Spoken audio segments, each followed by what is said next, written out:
사도 바울이 과거에는 예수 믿는 자를 핍박한 데 앞장섰어요. 그가 사울이었을 때. 사울이란 이름은 히브리식 이름이고, 그다음 나중에 그 이름은 바울로 바꿨는데 바울의 이름은 로마식 이름이에요. 작은 자라는 뜻인데요. 예수 믿는 자를 핍박하는 게 뜻인 줄 알았어요. 하나님의 뜻인 줄 알았어요. 그러니까 극렬하게 핍박했습니다. 여러분, 사람은요 엄청난 착각을 할 수 있습니다. 예수 믿는 것을요 극단적으로 박해하는 것이 이게 신앙인 줄 알아요. 그래서 다메섹을 가는 도중에 하나님의 음성을 듣고 깨달았잖아요. 바울은 이 복음에 살기 위해서요 누구와도 절대 양보하지 않았습니다. 예수 그리스도만 양의 문이다. 그래서 들어가면 나오면 꼴을 얻는 듯 예수 그리스도입니다. 예수님. 여러분, 누구 앞에서 예수님이 어떤 분인가 확연하게 말할 수 없다면요, 여러분 아직도 양의 문에 들어가지 못한 분입니다. 그래서 예수님이 제일도요 이 양의 문에 들어갔는데 언제 들어간지 아십니까? 예수님 따라 3년 다녔는데 못 들어갔습니다. 예수님이 십자가에 못 박히고 부활하고 성취하고 성령 받고 비로소 예수님이 양의 문을 알았다는 거죠. 근데 이 사도 바울이 베드로 사도가 잘못하는 걸 봤어요. 그 당시에 아직도 유대인들의 몸속에는 뭐가 배었냐면요, 레위기서 11장에 보면 음식 먹는 것도요 정결의식이 있어요. 먹는 게 있고 못 먹는 게 있어요. 부정한 음식이 있고 정결한 음식이 있거든요. 베드로 사도는 예수 믿고 난 다음에 이 사실을 확실히 알았지만 아직도 자기 몸에 배어있는 유대 신앙이 있었습니다. 유대교 신앙이 있었습니다. 사람의 눈치를 보는 인간의 의가 있었다는 거예요. 그래서 이방인같이 음식을 먹고 있는데 예루살렘에서 온 유대인들이 딱 도착하자요, 자기 위상이 어떻게 될까? 왜냐하면 아직도 유대인 사회는 이 구약의 음식에 대한 규례에 대해서 아직도 사람들 속에는 완전히 이게 정리가 안 됐습니다. 그러니까 지금 존경만 베드로 사도가 그게 흠집이 생겨했어요. 실제 진짜 이 베드로 사도 모르는 건 아니에요. 알고는 있었지만요, 딱 오는 걸 보고 빨리 그 자리를 딱 피하자 사도 바울은 조금 불 밖에 나가서 베드로 사도님 이건 아닙니다, 이렇게 말하면 얼마나 좋을까요? 공개적으로 우리 막 표현하면 망신을 준 겁니다. 그래서 책망했다, 책망. 근데 이 책망했다는 말은요 부딪힌 게 아니에요. 책망했는데 이 책망을 베드로 사도가 받았다는 겁니다. 굉장히 중요한 것은요. 그리고 이 음식을 먹는데 딱 피하는 걸 보고요, 바나바가 누굽니까? 사도 바울의 담임 목사님이십니다. 바나바도 미혹받았고 또 거기에 있는 유대인들이요 베드로 사도가 이렇게 하니까요 따라갔다는 거예요. 여러분, 앞장선 교회 일꾼들의 그 신앙 태도는요 굉장히 중요합니다. 왜냐? 보고 배우는 겁니다. 그래서 우리 자리가요, 우리가 앞에 서서 먼저 앞장서 일꾼들이 된다는 것은요 참 거룩한 마지노선입니다. 뒤로 물러설 수 없잖아요. 복된 자리지만요, 잘못하면 내 자리가요 다른 사람을 이 하나님의 뜻에서 벗어나게 말할 수 있는 편한 또 본보기가 됩니다. 저렇게도 할 수 있구나. 옛날에 우리 교회 어떤 성도님이 교회 나오면서 이러더라고요. 나인데 질문을 하나 던진데 어떤 질문이냐면요, 목사님 저 새벽에 나오도 됩니까? 근데 그래서 내가 된다 그랬어요. 근데 왜 그런 말 하냐 하니까 집사도 안 나오는데 제가 감히 나오면 되겠습니까? 집사가 안 나오는데 그래서 나오라고 했더니요 그때부터 부지런히 나오는 겁니다. 초신자인데요, 내가 그분의 신앙을 처음에 보고 내가 놀랬던 게요, 그분이 어떤 사업을 하는데 수금을 해가지고요 교회 앞에 마루에 갖다 놓고요 돌을 펼쳐 놓고요 돈을 막 세알리는 거예요. 그래 왜 세알리냐 했더니요 하나님께 먼저 바치려고요. 이 돈 오늘 수금했는데 하나님께 바치기 위해서 먼저 분별하기 위해서 그 돈을 이렇게 이제 처음부터요 오직 예수님만 양해물이란 겁니다. 여러분 아셔요? 예수님이 양해문이에요. 우리는요 우리가 양해문이 되면 안 됩니다. 우리 베드로 사도가 양해문이 되면 안 됩니다. 양해문 누구냐? 예수님이죠. 알겠습니까? 여러분 이게 굉장히 중요한 거예요. 저는 예수님을 여러분이 소개하고 저는 싹 빠져야 돼요. 제가 앞에서 얼쩡거리면 안 돼. 딱 빠져야 돼. 예수님을 소개하는 겁니다. 여러분을 우르르 보게 만들고 존경하게 만들지 마세요. 여러분 따라오게 만들지 마세요. 예수님만 따라오게 해야 돼요. 예수님만. 오직 예수님. 아무리 믿음 생활 완벽해도 우리는 부족합니다. 목사인 저도요 늘 부족함을 느껴요. 여러분 내가 완전하다 생각하는 여러분 착각이에요. 교만에서 벗어나십시오. 우리는 이 땅을 떠날 때까지요 영적 긴장을 놓으면 안 됩니다. 섰다고 생각하는 자는 바로 그때부터 넘어지는 겁니다. 우리는 끝까지 예수님이 우리의 목자시고 예수님이 우리의 양의 문이십니다. 오직 예수님. 이 하나를 사도 바울이 안 가르치면요 저 위대한 사도가 망한다는 겁니다. 여러분 이거 모르면 망하는 겁니다. 우리는 사람들의 눈치가 중요한 거 아니에요. 사람들이 뭐라고 나 알아주는 것도 중요한 거 아니에요. 예수님 뿌립니다. 예수 뿌립니다. 세리요한이 말했지 않습니까? 그는 흥하였고 나는 쇠하리라. 세리요한이 굉장히 아름다운 고백이에요. 예수님은 영원히 흥하실 분이고 나는 그분에 의해서는 얼마든지 쇠할 수 있는 존재입니다. 왜? 예수님이 나를 위해서 쇠해 주셨잖아요.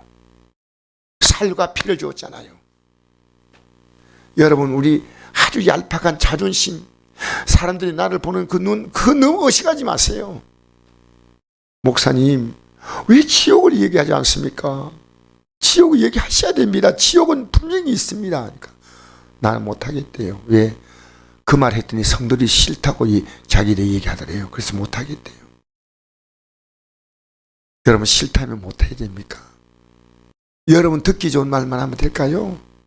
베드로 사도가 이 자기에게 비해서 아주 새카만 후배죠. 쉽게 말하면 이 말을요 가슴 깊이 받아들인 거예요. 그래서 책망을 받을 줄 알았다는 거예요. 여러분 목사도요 성들이 하는 영적인 거룩한 것이라면요 받아들여야 됩니다. 받아들여야 돼요. 왜? 이게 진짜 바른 목사예요. 베드로 사도가 존경스러운 것은요 이 바울의 공개적인 책망을 그대로 듣고 없이 받아들인 거예요. 그때 듣고 없이. 여러분 그 당시에 종교인들은요 예수님 말씀하면요 죽이려고 했다는 거예요. 책망하면 죽이려고 했다는 겁니다. 요한복음 8장 46절에 예수님 이런 말씀했습니다. 너희 가운데 누구가 죄로 나를 책잡겠느냐? 죄로 나를 책잡겠느냐? 그러면 말해보라는 겁니다. 여러분 우리는 복잡한 얘기하지 말고요 하나님 말씀을 따라 이게 죄냐 아니냐를 가지고 얘기하죠. 다른 얘기하면 안 됩니다. 예수님은요 마음대로 행동하지 않았습니다. 예수님은 죄악된 행동을 일절하지 않았습니다. 죄로 책잡겠느냐? 여러분 생각해 보십시오. 사도 바울이 교만하다고 생각하면 안 됩니다. 예수의 십자가 공로만 놓으면 아무것도 아니라는 겁니다. 근데 잠시 베드로가요 아직도 베드로의 삶에는 살아왔던 지난날의 구약의 그 율법 의식이 있었습니다. 그건 아닙니다. 예수의 피밖에 없네. 예수님밖에 없습니다. 그래서 베드로 사도가요 오늘 보면요 마태복음 6장 21절에서 24절 보면요 예수님이 십자가에 못 박히는 그 사건 앞에서 베드로가 항변하죠. 한번 읽어볼까요? 시작. 이때로부터 예수 그리스도께서 자기가 예루살렘에 올라가 장로들과 대제사장들과 서기관들에게 많은 고난을 받고 죽음을 당하고 제3일 살아나야 할 것을 제자들에게 비로소 나타내시니 베드로가 예수를 붙들고 항변하여 이르되 주여 그리 마옵소서 이 일이 결코 주께 미치지 아니하리이다. 예수께 돌이키신 베드로가 이르시되 사단아 내 뒤로 물러가라. 너는 나를 넘어지게 하는 자로다. 내가 하나님의 일을 생각하지 아니하고 도리어 사람의 일을 생각도 하시고 이에 예수께서 제자들에게 이르시되 누구인 나를 따라오려거든 자기를 부인하고 자기 십자가를 지고 나를 따를 것이라. 자, 여러분 전 여기서 어떤 문을 졌냐면요, 베드로 사도가요 글쎄게 재앙할 줄 알았어요. 아니 뭐라고 해? 제가 배를 버리고 금을 버리고 예수님 따라왔는데 저를 사단이라고요? 하지 않았습니다. 저는 이것이 베드로의 높은 부분이에요. 여러분 제가 앞으로 여러분에게 책망할 수도 있고요, 또 여러분이 제게 개인적으로 혹시 그런 부분이 있으면 저를 찾아오십시오. 저는 받겠습니다. 우리는요 나는 이런 존재니까 아니요. 사도 바울이 위대한 종인 것은 베드로 사도에게 책망할 수 있었고, 베드로 사도가 위대한 하나님의 사람인 것은요 바울의 책망을 귀하게 받았다는 거예요. 이 베드로가요 지난날의 삶을 돌이키면서 그의 깨달음을요 베드로전서 5장 8절이요 8절부터 읽겠습니다. 시작. 근신하라 깨어라 너희 대적 마귀가 우는 사슴 두루다니며 삼킬 자를 찾나니 너희는 믿음을 굳건하게 하여 그를 대적하라. 어떤 제자도 하지 못했던 놀라운 고백이었습니다. 마귀는 두루다니며 삼킬 자를 찾는다는 거예요. 삼킬 자를 찾습니다. 여러분 우리는요 이 땅의 많은 세력들은요 기독교의 이름으로요 마귀 역사가 횡행하고 있습니다. 우린 예수밖에 없습니다. 할렐루야. 예수밖에 없습니다. 예수만 붙들면 끝나는 거예요. 예수는 붙들었다가 나를 붙들었다가 예수를 붙들었다가 세상 붙들었다 하지 말고요 예수님만 붙들으셔야 돼요. 예수는 양의 영원한 문이십니다. 할렐루야. 할렐루야. 여러분 아무리 부족해도 괜찮은 것은 예수만 붙들면 되는 거예요. 왜? 그 안에 용서가 있습니다. 그 안에 영광이 있습니다. 그 안에 기도 응답이 있습니다. 예수 이름으로 우리는 기도하지요. 예수님밖에 없어요. 우리 성곡교가요 예수님밖에 없는 교회가 되어야 돼요. 여러분의 삶이요 어떤 책망도 나를 위한 것이라면 그 당시에 배장세관 바리새인들은 책망하기 때문에 예수님을 죽였습니다. 예수님 책망을 견디지 못했습니다. 여러분 이게 얼마나 차이가, 책망을 그대로 받아들였던 사람 누굽니까? 베드로 사도입니다. 교회가요 메시지 속에 거룩한 책망이 있어야 됩니다. 여러분의 위로는, 여러분의 주는 가장 아름다운 위로는 책망이에요. 책망은요 영혼의 아주 아름다운, 얼마나 사도 바울이 베드로에게 인간적으로 생각하면 얼마나 미안한 마음이 있을 거예요. 그러나 살려야 된다는 거예요. 영을 살려야 돼요. 인정이 아니에요. 하나님의 나라는요 냉정합니다. 영의 세계는요 하나님의 아들이 십자가에 죽어야만 합니다. 여러분 이 믿음의 고백이요 여러분 입에 나오지 못하면요 아직 아니에요. 왜 이 고백이요 사도 바울은 자기 가슴속에 있을 뿐 아니라요 딱 보는 순간에 딱 잠깐 자리 쓸 때 그걸 발견한 거예요. 그걸 보는 거예요. 이게 보인 거예요. 우리가 근데 왜 저를 떠나지? 이게 아닙니다. 온전히 우리는요 예수 그리스도의 의식으로 모든 걸 다 봐야 됩니다. 세상을 뭘로 봅니까? 육으로 보는 게 아닙니다. 영으로 봅니다. 말씀으로 보시기를 주의 이름으로 축복합니다. 여러분 자신을 하나님 말씀으로 보십시오. 아니요 더 분명히 예수님으로 보십시오. 예수님으로. 그 속에서 우리는 영원한 삶과 영광과 가치와 목적이 있는 줄 믿습니다. 더욱 예수를 붙드십시오. 어제보다 더 오늘 붙들고 오늘보다 내일은 더 붙들고 이 믿음에 굳게 서기를 주의 이름으로 축복합니다. 내가 그리스도와 함께 십자가에 못 박혔나니 근즉 이제는 내가 사는 것이 아니요 오직 내 안에 그리스도께서 사시는 것이라. 이제 내가 육체 가운데 사는 것은 나를 사랑하사 날 위하여 자기 자신을 버리신 하나님의 아들을 믿는 믿음 안에 사는 것이라.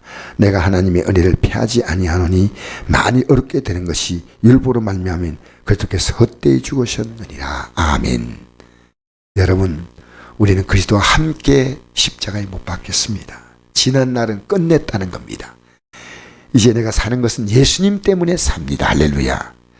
예수님으로 사는 여러분이 되시고 여러분의 가정이 되시기를 축복합니다.